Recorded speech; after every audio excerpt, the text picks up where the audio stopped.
Halo saudara, shalom semuanya. Selamat datang kembali di dalam Sela. Mari kita percaya saat kita menyembah Tuhan dan juga mendengarkan renungan firman Tuhan, kita semua akan diberkati, kita semua akan dikuatkan oleh karena Tuhan sendiri. Mari kita satukan hati di dalam doa. Allah Bapa dalam kerajaan surga, kami memohon untuk Engkau sendiri akan bekerja di tengah-tengah kami melalui kuasa Roh Kudus-Mu, sehingga setiap kami yang mengikuti Sela pada hari ini, apapun situasi yang kami sedang hadapi, kami semua akan disegarkan, dikuatkan oleh karena Engkau dan hadirat-Mu. Terima kasih Tuhan, di dalam nama Tuhan Yesus kami berdoa. Amin.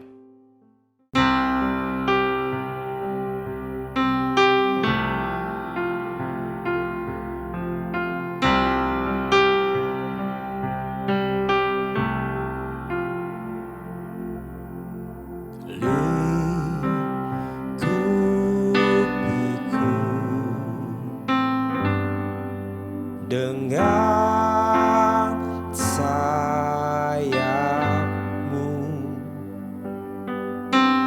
naungiku,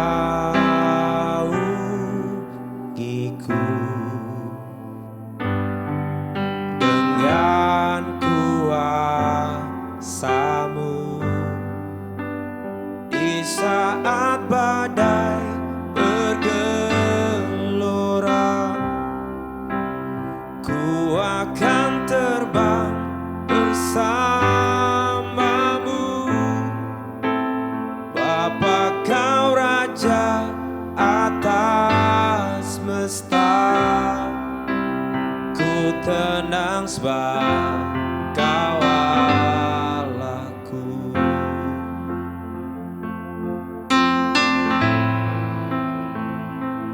Kami tenang bersama-Mu.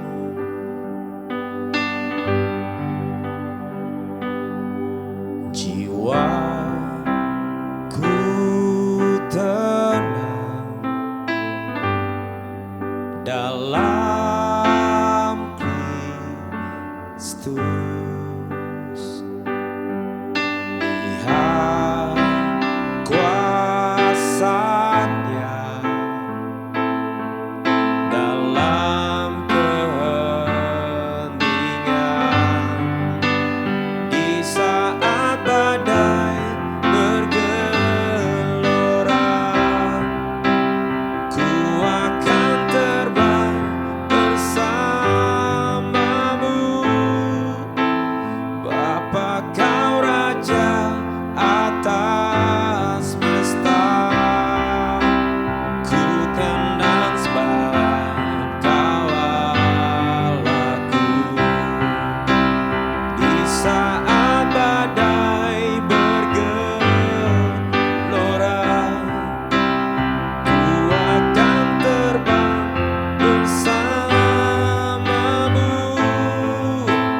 aku.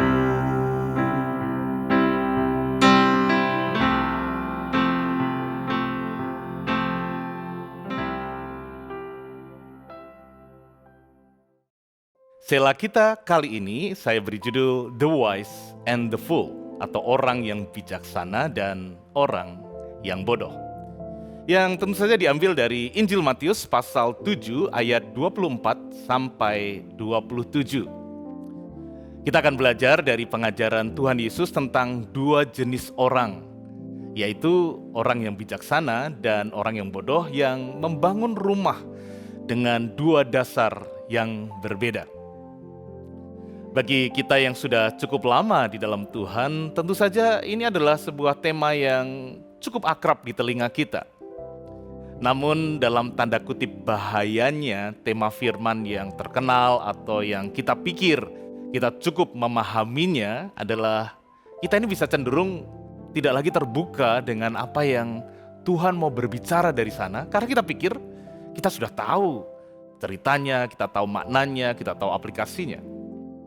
Karenanya hari ini saudara, di dalam Sela hari ini saya mau mengajak kita semua, yuk kita buka hati dan juga pikiran kita supaya kebenaran ini tetap bisa segar, tetap berkuasa mengubahkan hati dan pikiran kita. Mari kita bersama membaca Matius pasal yang ke-7 ayat 24 sampai 27. Jadi setiap orang yang mendengar perkataanku ini dan melakukannya, ia sama dengan orang yang bijaksana yang mendirikan rumahnya di atas batu. Ayat 25. Kemudian turunlah hujan, datanglah banjir, dan lalu bertiuplah angin melanda rumah itu, tapi rumah itu tidak rubuh sebab didirikan di atas batu. Tetapi setiap orang yang mendengar perkataanku ini dan tidak melakukannya, ia sama dengan orang yang bodoh yang mendirikan rumahnya di atas pasir. Ayat 27. Kemudian turunlah hujan dan datanglah banjir, lalu bertiuplah angin melanda rumah itu, sehingga rubuhlah rumah itu dan hebatlah kerusakannya. Demikian firman Tuhan.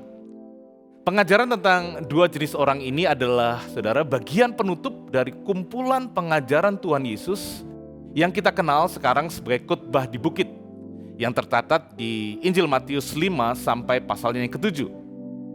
Dan bagian penutup ini, saudara, dapat dikatakan sebagai sebuah wrap up atau kesimpulan akhir dari semua kebenaran pengajaran yang dikatakan Yesus sebelumnya.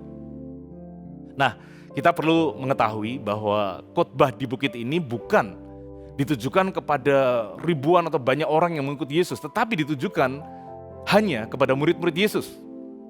Di Matius 5 ayat yang pertama dikatakan di sana bahwa ketika Yesus melihat orang banyak itu, naiklah ia ke atas bukit, dan setelah ia duduk, datanglah murid-muridnya kepadanya.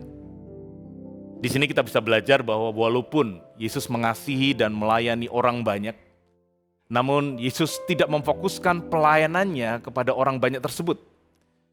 Dia memilih memfokuskan pelayanan dan pengajarannya kepada ke-12 orang muridnya. Dan saudara, di atas bukit inilah Yesus kemudian mengajar panjang lebar, saudara, tentang etika, tentang moralitas Kristen kepada 12 orang muridnya tersebut. Nah, di bagian awal, Yesus memberikan ucapan bahagia atau Beatitudes, di mana kalau saudara tahu ya, kalimatnya dimulai dengan berbahagialah. Berbahagialah, seperti contohnya, berbahagialah orang yang miskin di hadapan Allah, karena merekalah yang empunya kerajaan surga, dan seterusnya, dan seterusnya. Selanjutnya kemudian Yesus mengatakan bahwa murid-muridnya itu adalah garam dan terang dunia. Dan Yesus itu adalah penggenapan dari seluruh hukum Taurat. Dan saudara, doa Bapa kami dan juga hukum emas untuk memperlakukan orang lain seperti diri sendiri ingin diperlakukan, juga termasuk di dalamnya, di dalam khotbah di bukit tersebut. Yesus kemudian melanjutkan dengan mengajar beragam topik, mulai kehidupan sehari-hari, mulai dari amarah, tentang perzinahan, tentang perceraian, saudara, tentang sumpah, tentang pembalasan, tentang kita diminta untuk mengasihi musuh, sampai tentang memberi, tentang berpuasa, tentang menyimpan harta, tentang kekhawatiran, tentang menghakimi orang lain, juga tentang pintu yang sesak yang menuju pada kehidupan, serta juga membagikan tentang nabi-nabi palsu yang bisa dilihat dari buah-buahnya. Dan kemudian Yesus berkata bahwa suatu hari nanti dia akan berterus terang bahwa dia tidak mengenal orang yang hanya berseru Tuhan, Tuhan, tetapi tidak melakukan kehendaknya. Nah saudara, setelah semuanya itu, setelah panjang lebar Yesus membagikan khotbah di bukit ini, Yesus kemudian memberikan sebuah penutup, sebuah kesimpulan akhir dari semua yang telah diajarkannya dengan memberikan pengajaran tentang dua jenis orang ini, tentang dua jenis orang yang membangun dengan dua jenis dasar ini. Hari ini saya akan membagikan dua hal penting dari kisah ini dan juga nanti kita akan membahas relevansinya dalam kehidupan kita sehari-hari. Pelajaran pertama, di mata Allah, kebijaksanaan bukanlah masalah pengetahuan, tetapi masalah ketaatan. Yesus memberikan sebuah perbandingan antara dua jenis orang dan kita semua, Bapak Ibu Saudara, sebenarnya juga adalah salah satu dari dua orang tersebut. Kita bisa saja menjadi golongan the wise atau orang yang bijaksana, atau sebaliknya kita bisa menjadi golongan the fool atau orang-orang yang bodoh. Dan saudara, yang menarik, kedua-duanya memiliki kesamaan, yaitu sama-sama mendengarkan perkataan Yesus. Mereka sama-sama dengar pengajaran Yesus. Penafsiran dari ayat-ayat ini jelas bukan perbandingan antara orang percaya dan orang non percaya. Ini adalah perbandingan antara dua jenis orang percaya atau dua jenis orang Kristen.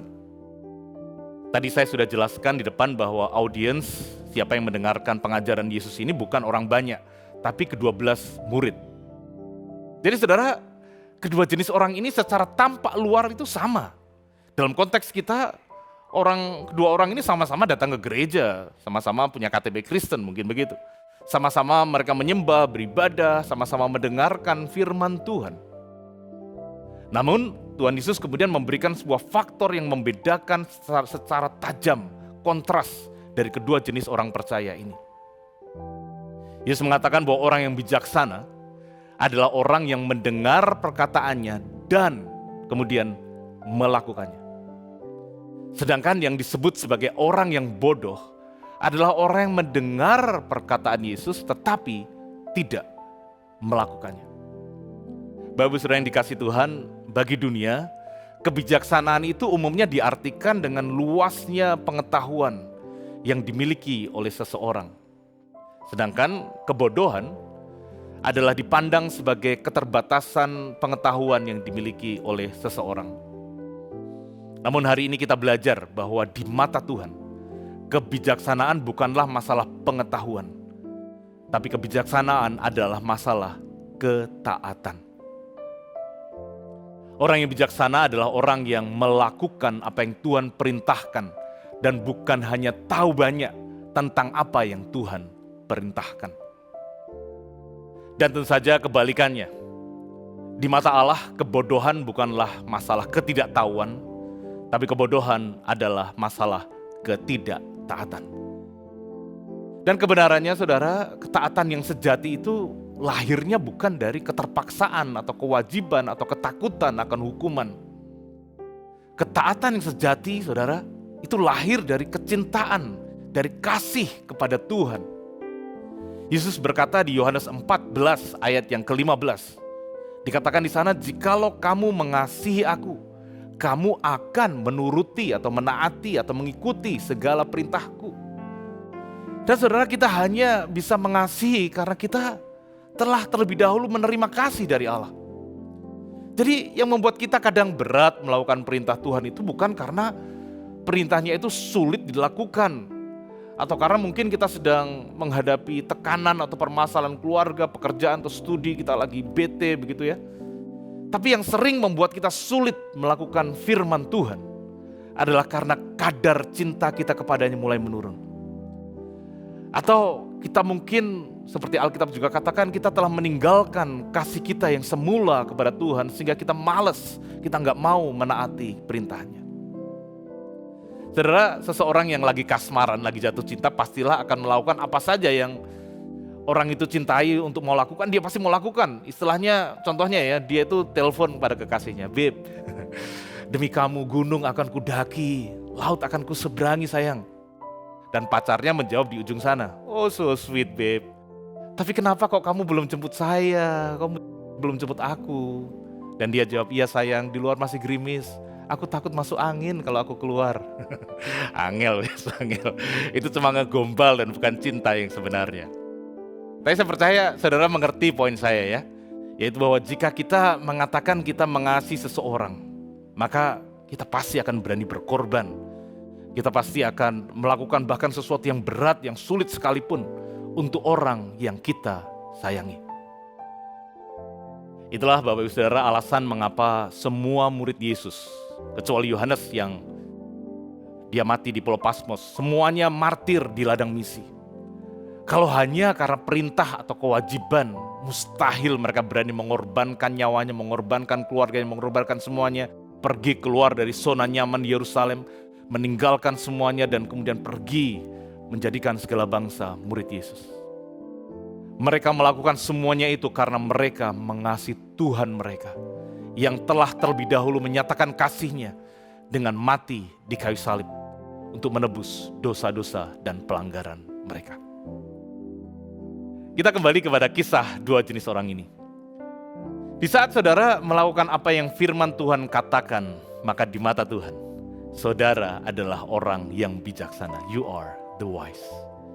Di saat saudara mulai melangkah dengan iman untuk misalnya mendoakan orang yang sakit karena Tuhan suruh kita untuk mendoakan orang sakit, maka di mata Tuhan, saudara adalah orang yang bijaksana. Terlepas apakah orang yang sudah doakan itu jadi sembuh atau tidak sembuh atau bahkan meninggal, itu bukan relevan. Di saat saudara mulai menaati Tuhan dengan misalnya memberi atau berbagi atau mengampuni orang yang bersalah atau bersaksi atau melayani, maka di mata Tuhan, saat saudara menaati itu semua, saudara adalah the wise, yang bijaksana. Doa saya setiap saudara yang mengikuti Sela pada hari ini, Tuhan akan mendapati saudara sebagai orang yang bijaksana.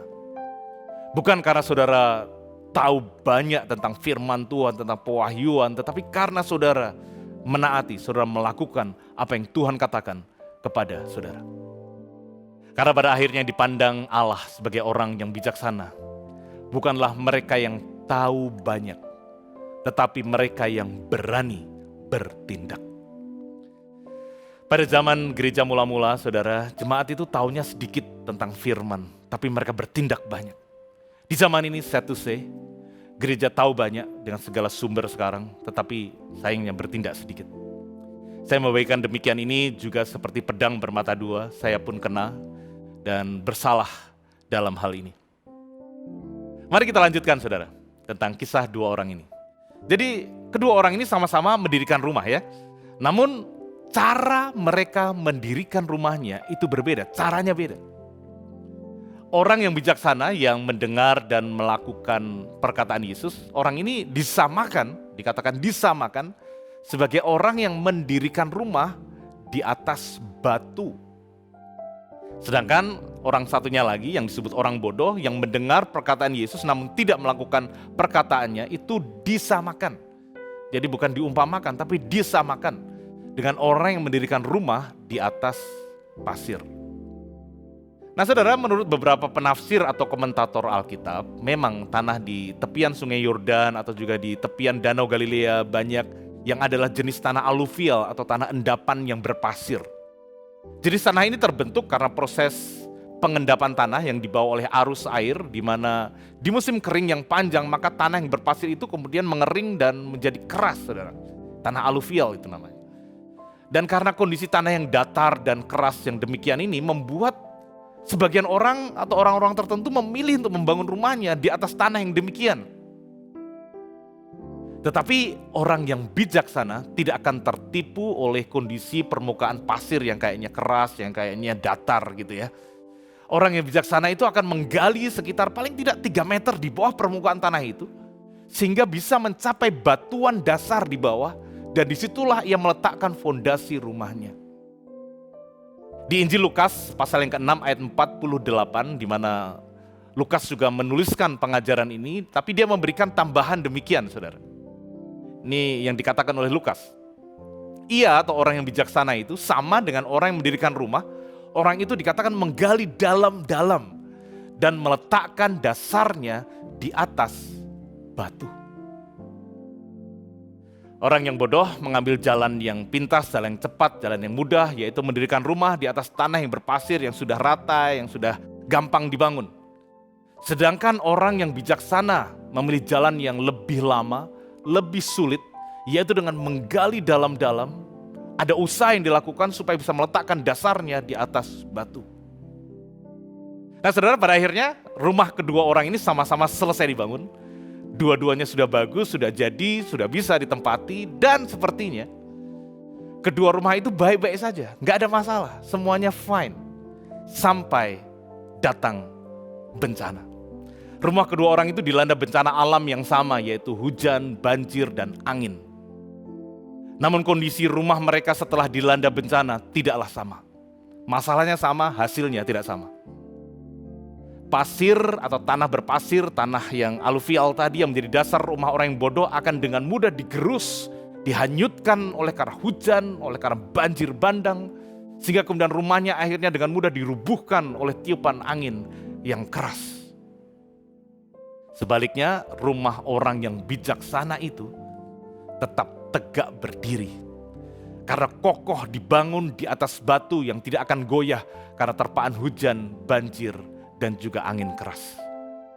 Dari sini kita bisa belajar hal yang kedua, yaitu bahwa melakukan kehendak Tuhan itu akan meneguhkan kehidupan kerohanian kita. Saudara, tentu saja melakukan kehendak Tuhan tidak akan membuat kita selamat, ya. Karena kita diselamatkan karena kasih karunia oleh iman percaya kita kepada Yesus Kristus.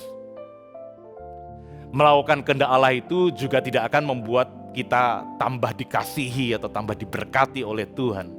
Karena Tuhan mengasihi kita tanpa syarat, tanpa ketentuan yang berlaku. Syarat dan ketentuan berlaku, Dia mengasihi kita tanpa syarat. Namun saudara, melakukan kehendak Allah itu akan meneguhkan kehidupan kerohanian kita dan membuat kita bisa memiliki kehidupan yang tahan badai. Mempraktekkan kebenaran firman Tuhan itu bukan hanya bentuk ketaatan, tetapi pada saat yang sama bisa memberi kekuatan pada kehidupan kerohanian kita. Saudara. Memang benar bahwa Tuhanlah sumber kekuatan kita. Allah sumber kuatku, betul. Dan melalui kehidupan pengenalan dan kasih kita kepada Tuhan, maka kita pasti akan beroleh kekuatan, beroleh damai sejahtera, beroleh pintu-pintu akan berkat melalui hubungan pribadi kita dengan Tuhan, betul. Namun saudara, salah satu cara Tuhan melimpahkan kekuatannya sehingga kita bisa teguh di saat badai melanda adalah dengan cara kita melakukan apa yang Dia mau untuk kita lakukan. Analoginya adalah otot-otot kita tidak akan bisa kuat, tidak akan bisa besar hanya dengan asupan protein atau makan nutrisi yang bagus, saudara. Kita tetap perlu workout, angkat beban, kalistenik, sehingga otot-otot kita bisa bertambah besar dan kuat dan siap untuk mengangkat beban yang berat. Di sini kita juga belajar bahwa Tuhan memang mengizinkan hujan yang datangnya dari atas, banjir yang datangnya dari bawah, serta juga angin yang datangnya dari samping untuk bisa mengungkapkan seberapa kuat sih fondasi dasar kerohanian kita itu. Jadi Bapak Saudara yang dikasih Tuhan, permasalahan itu memang pasti datang dalam kehidupan setiap orang percaya. Baik orang percaya yang bijaksana maupun orang percaya yang bodoh, masalahnya sama. Dengan tujuan, Allah izinkan itu dengan tujuan untuk menyingkapkan seperti apa sih dasar kerohanian yang kita miliki selama ini. Mungkin saudara pernah mendengar perkataan demikian, Tuhan tidak menjanjikan kehidupan tanpa badai, tetapi Tuhan menjanjikan penyertaan, pertolongan di saat badai. Betul. Namun hari ini saya ingin memberikan pernyataan dari angle sudut yang berbeda, yaitu demikian saudara. Tuhan tidak menjanjikan kehidupan tanpa badai, tetapi Tuhan menjanjikan kehidupan yang tahan badai jika kita setia dan tekun melakukan kehendak-Nya. Semakin sering saudara melakukan kebenaran yang saudara dengar, maka yang terjadi adalah semakin kokoh kehidupan rohani saudara. Saya berdoa setiap saudara akan menjadi pribadi yang tahan badai, pribadi yang tahan banting, tahan uji, khususnya di dalam menghadapi permasalahan hidup yang kadang datangnya dari atas, kadang datangnya dari bawah, kadang datangnya dari samping, dan saudara tetap teguh berdiri, karena bangunan rohani saudara kokoh dibangun melalui ketaatan di dalam melakukan kehendak Tuhan. Oleh karena kasih karunia-Nya dan juga pertolongan Roh Kudus, saya percaya kita semua bisa menjadi orang-orang yang bijaksana, the wise, di mata Tuhan. Saya berharap, saya berdoa, Sela hari ini bisa menginspirasi dan memberkati setiap saudara. Tuhan Yesus memberkati.